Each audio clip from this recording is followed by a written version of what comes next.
Assalamualaikum warahmatullahi wabarakatuh.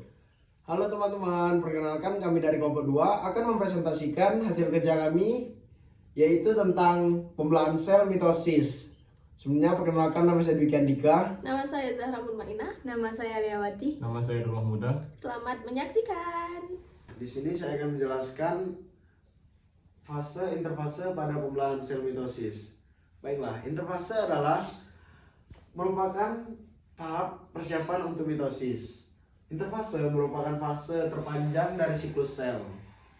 Pada fase interfase, sel tidak menunjukkan adanya perubahan morfologi, tetapi sel tersebut aktif melakukan metabolisme.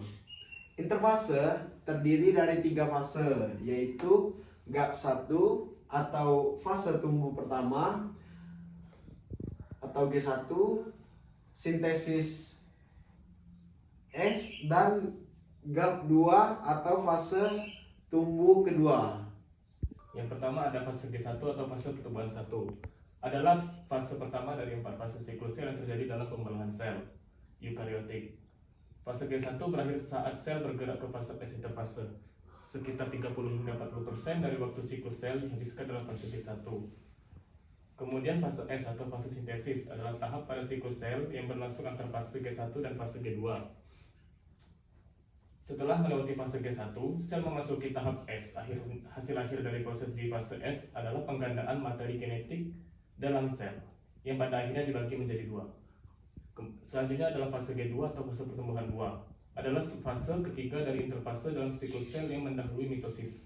Fase G2 berakhir dengan dimulainya profase. Adapun sitokinesis adalah bagian dari proses pembuahan sel. Pembelahan sel yaitu sitoplasma dari satu eukariotik sel membelah menjadi 2 sel anak.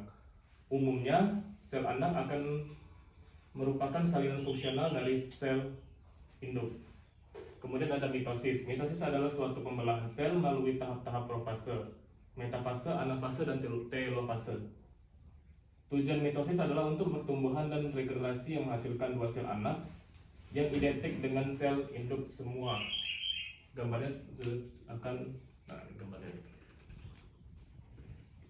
Pada fase pertama yaitu ada profase. Profase adalah tahap pertama dalam pembelahan sel pada mitosis dan meiosis.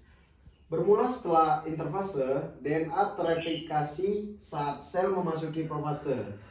Kejadian utama pada profase adalah kondensasi retikulum kromatin dan menghilangnya nukleolus.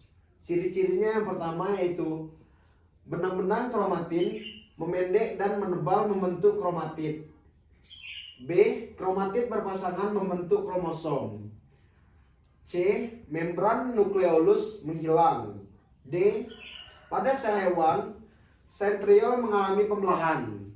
D. E. Benang spindel mulai mengatur diri sedemikian rupa sehingga menyerupai bentuk pancaran astel. Berikutnya ada fase kedua, yaitu fase metafase. Metafase adalah tahap mitosis dalam siklus sel eukariotik di mana kromosom berada pada tahap paling padat dan melingkar kedua. Kromosom ini yang membawa informasi genetik sejajar di eukator sel antara tutup gelendong pada pelat metafase sebelum dipisahkan menjadi masing-masing 2 inti anak. Ciri-cirinya yaitu A. Benang spindel kromosom terlihat semakin jelas. B. Kromosom berada di daerah eukator. Dan C. Setiap kromosom masih terdiri atas 2 kromatid yang terkait pada sentromernya. Saya akan menjelaskan fase yang ketiga, yaitu fase anafase. Nah, anafase adalah tahap siklus sel di mana kromosom diduplikasi terpisah dan bergerak menuju kutub sel yang berlawanan dengan ciri-ciri. Yang pertama, benang-benang spindel memendek. Yang kedua, pasangan sentromer dari setiap kromosom berpindah dan setiap kromatid menuju ke kutub pasangan berlawanan. Yang ketiga, Pada akhir anafase, kedua kutub sel memiliki jumlah kromosom yang ekuivalen. Yang terakhir yaitu telofase. Telofase adalah fase akhir dari mitosis, yaitu proses yang memisahkan materi genetik yang diduplikasi yang dibawa nukleus sel induk menjadi dua sel anak yang identik. Ciri-cirinya yang pertama, kromatid telah sampai di kutub-kutub yang berlawanan. Yang kedua, kromatid menipis dan memanjang menjadi kromatin. Yang ketiga, kumpulan kromatin membentuk anak inti.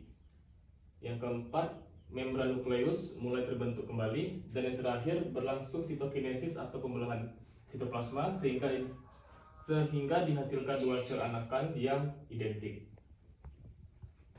Terima kasih telah menyaksikan presentasi dari kelompok kami. Apabila ada salah kata kami mohon maaf.